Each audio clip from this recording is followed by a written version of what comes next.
In a prior video, we discovered some of the history behind TEE, theological education by extension, or now what it's called tools to empower and equip. But here also, what I want to do during this video is show you how TEE is not only being worked on and serving Malaysia, as the other video showed, but TEE is actually doing a whole lot more globally. And so during this video, I want us to go on to a little journey during my recent visit to Malaysia, because I learned a whole lot more about TEE, not just in Malaysia, but worldwide. In the prior video, I shared a little bit about the story behind TEE. Latin America, back in the early 1960s, how Ralph Winter and the Presbyterian Seminary in Guatemala came together, and they felt like they needed to do something about the pastoral training, the lack of pastoral training in that context. And so they decided to not bring the pastors to the seminary, but bring the seminary to where the pastor is located. And hence, it was birthed, TEE was birthed, theological education by extension, back in the early 1960s. And in Malaysia, I shared more about how that is being unfolded right there in the Malaysian context, a very diverse context that has many different languages, many different settings, and the way they're also working between the formal and non-formal. Fascinating things that they're doing in Malaysia with TEE at this moment. But also there's more to say and learn about TEE. And some of it begins with what's called increased association. Increased association is a global network of church-based training organizations. So this is a remarkable association where they are actually having gatherings and connections and sharing resources, sharing ideas between different ministries around the world that are all doing church-based training ministry programs, not seminary or Bible seminary based, but actually church-based, and most of it is in the TEE context. In other words, TEE is a network now of groupings from around the world. And as I explained in the other video, they are now going by TEE is now tools to equip and empower churches and leaders. Increased Association was founded in 2006. And I wanted to read to you their vision statement, because I saw this and I thought, this is a really good statement, and I'll share with you why. But here's what they say. They say, to see churches equipping all Christ followers in their contexts so that many millions are discipled and empowered for mission, ministry, and leadership. That is a strong statement. And it helps me to start thinking about what would it look like for us to begin to reimagine theological education if we took some of these declarations in their vision statement and began to live them out. The first one you see there is that this church training or church-based equipping. I know that seminaries, Bible colleges and seminaries are very important. I'm not saying we should not do those. We should continue to do those. But there's something about going and training people in their context within the churches. And there's a whole movement. What I want you to be aware of is that this is a movement, a global movement of church-based training programs, and Increased Association is right in the middle of helping all that. But just to be focused on the church, because sometimes theological education as a whole, we look at it and we're sort of sometimes disconnected, aren't we, from what's happening in the church, cultural and current realities of the church. And so how do we be better in tune with that? Well, what if we did some of the training in the church? That's exactly what TEE and Increased Association is about. It's contextual. They are focused on the context. They want to make sure that they're equipping followers of Christ for their context, for their current needs. And that's an important aspect as well for us to be thinking about with our training programs. And they're looking to train many millions, okay? And I just love the vision of thinking about not just 500 or 1,000 or 10,000. They're looking at training millions of people over time for church ministry. And that has to get you excited, doesn't it? I mean, that's what we should be doing. Those are the kind of goals we should be setting out there for us. And I think God would hopefully honor all that for Increased Association. But they're also trying to empower them in three ways: for mission, ministry, and leadership. Very key components for church life and ministry today. They also are focused on all Christ followers. They want to make sure that every person knows how to live well in Christ, with Christ, in the Word, know how to disciple, train leaders, multiply themselves. They are focused on everyone, not just pastoral leaders within the churches. This reminds me of ISET and our manifesto document that I shared in another video. There's a video that I share a little bit about the ISET manifesto. This is a global declaration about what theological education perhaps ought to be. It's not prescriptive. It's just suggestions of some things we should be looking at today for theological education around the world. But here's what it says in part, this manifesto. It says, theological education must be accessible to all God's people. And that's exactly what Increased Association is saying. They're saying, how can we make sure that all Christ followers are equipped? The manifesto continues by saying, special attention must be given to groups of people who have traditionally had and still have limited access to theological education. Neither gender nor social status, neither skin color nor nationality, neither geographic location nor lack of personal connection should exclude people from theological education. This is a really strong statement as well from the ISET manifesto. In essence, what it's saying is no one should be excluded from being equipped to lead and be Christ followers today. And I just so much applaud what Increased Association is doing in their vision statement and the implementation of it as they look at preparing all Christ followers. And so in this vision statement alone, and even the manifesto declaration I just shared with you, there are things here that we could begin to look at and begin to reimagine what would theological education be like if it was more church-based, if it was more contextual, if we really focused on empowering people for mission, ministry, leadership, and what if we were really focusing on all God's people? And I hope we can begin to move more and more in that direction.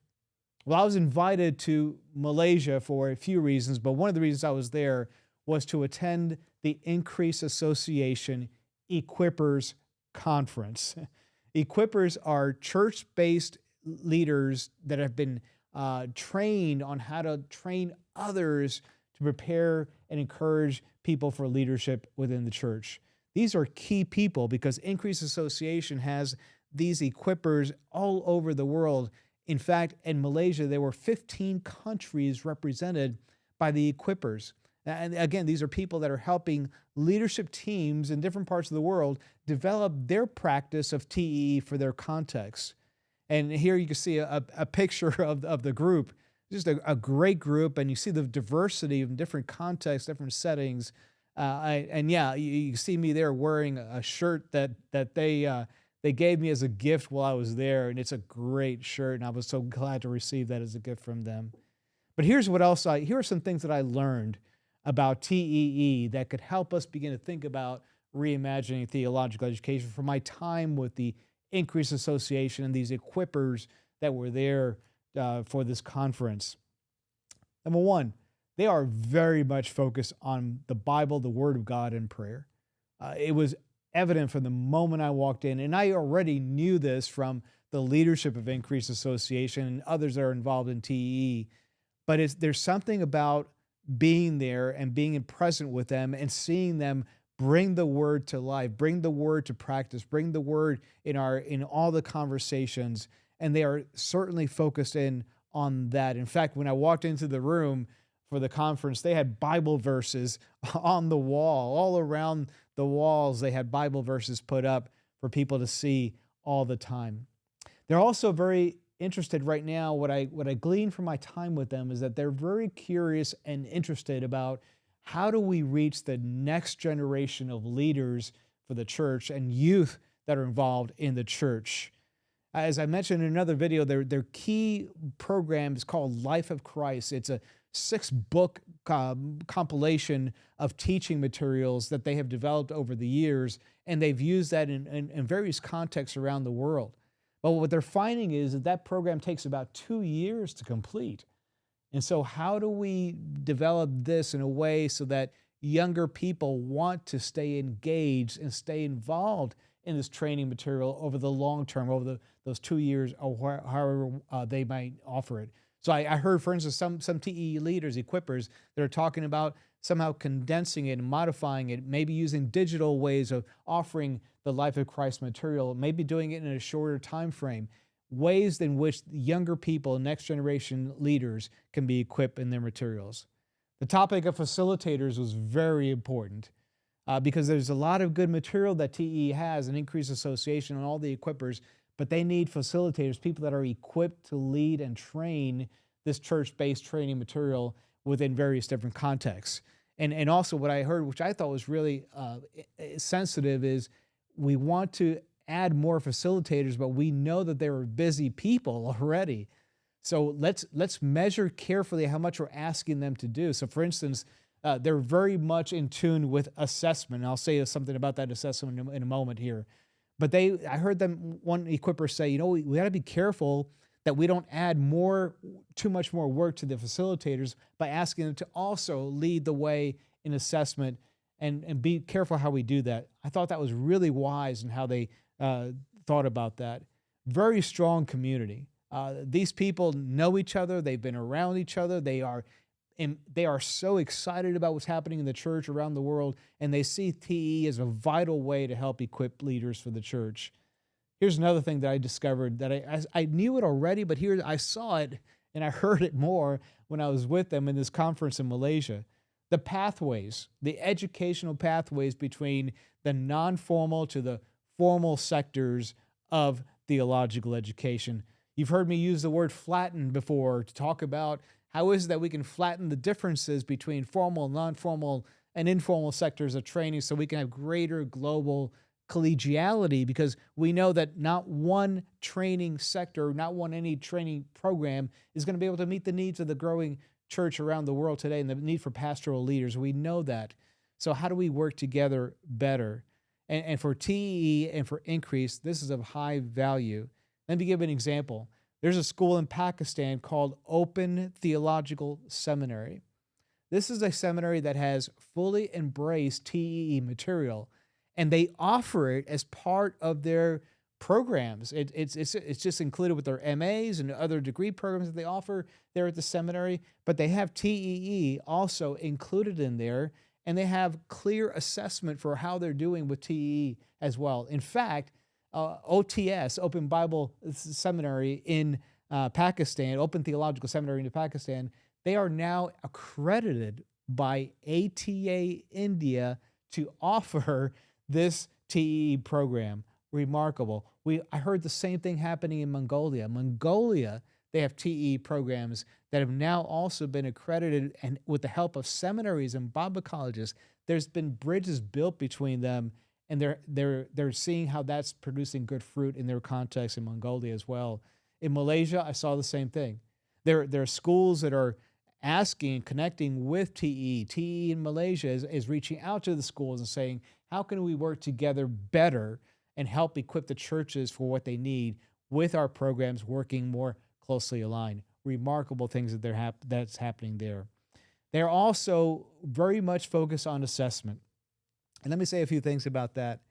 They're looking at ways where, who are the stakeholders? Who are the people that are really intended to be benefiting from this TE training material? Who are the end users, right? So the end users are typically the church and students. So what they're actually doing in Increased Association is they've developed tools for churches to speak into and give assessment for what's happening with the TE students that have graduated. Are they serving well? Are they able really to lead the churches? Are they able to serve the congregants well? And so many other things that they're assessing. But this is a valuable way for them, Increased Association, to be aware. Are we really doing what we think we're doing? Is this effective? And they're being vulnerable enough to ask their end users, churches, and also students. They're having students along the way answer certain questions to help them reflect on how productive is this? How useful is this for me to be prepared for ministry? So here's one question that they ask students to self-assess on. What new habits am I seeking to develop as a result of my studies?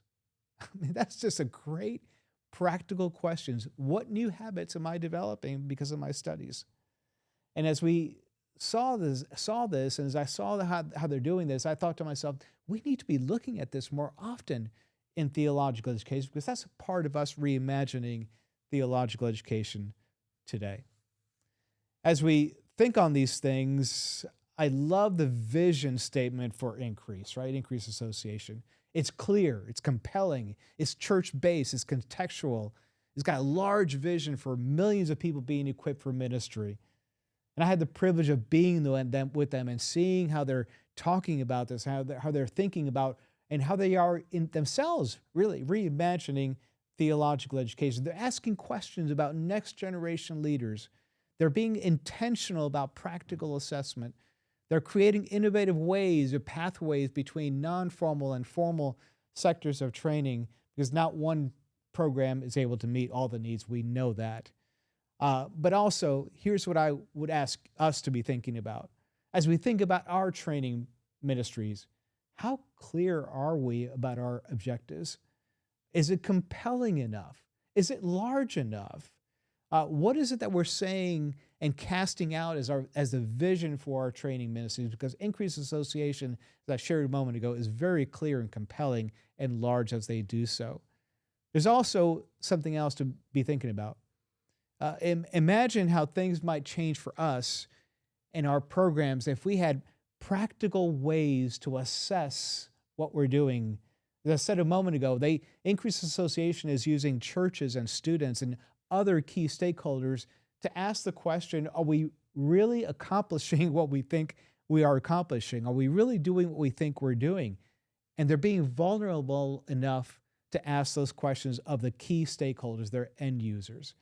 I wonder how we might be able to reimagine our theological education programs if we took the time and were vulnerable enough to ask questions like that of churches and others that are looking at our graduates from our programs and they are wanting for them to accomplish certain things within their ministries. Are we really being able to produce what might be called those field-ready graduates? Join me as we continue to reimagine theological education together.